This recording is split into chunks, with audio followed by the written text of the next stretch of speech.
এটা হচ্ছে লাল কাঁকড়ার বীজ।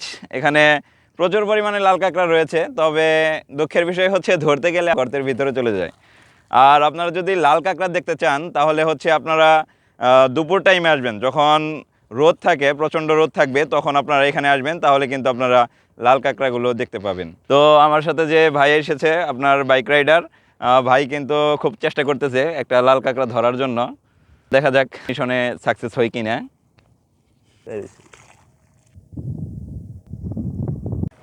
ফাইনালি বন্ধুরা, আমি কিন্তু এখন লাল কাঁকড়া হাতে নিয়ে দাঁড়িয়ে আছি। তো এই কাঁকড়াটি ভাই কিন্তু ধরে দিয়েছে। আর আপনারা তো দেখলেনই যে ভাইয়া কতটা কষ্ট করলো আপনারা হচ্ছে এই লাল লাল কাঁকড়াগুলো ধরার জন্য। তো এগুলো কিন্তু সহজে ধরা যায় না, আর ধরার সিস্টেমটা কিন্তু আপনারা দেখেছেন অলরেডি। তো এই হচ্ছে লাল কাঁকড়া, যে কাঁকড়ার জন্য মূলত আমাদের এখানে আসা, এত দূরে আসা।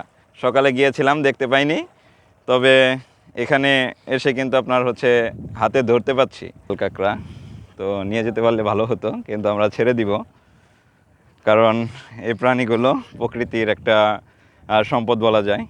তো এগুলোকে কোনোভাবেই ক্ষতিগ্রস্ত করা যাবে না। এটা ধরছি, ধরাটাও আমার ঠিক হচ্ছে না, কিন্তু তারপরেও আবেগের বশে আমরা ধরে ফেলছি। তো এটা ছেড়ে দিব আমরা। তবে এটা কথা বলতেছে মনে হচ্ছে। ভিউয়ার্স, আমরা বলেছি যে এটা আমরা ছেড়ে দিব, তো ছেড়ে দিয়ে দেখাচ্ছি। তো এই মাঝখানে ছাড়বো, দেখা যাক কোন দিকে যায়।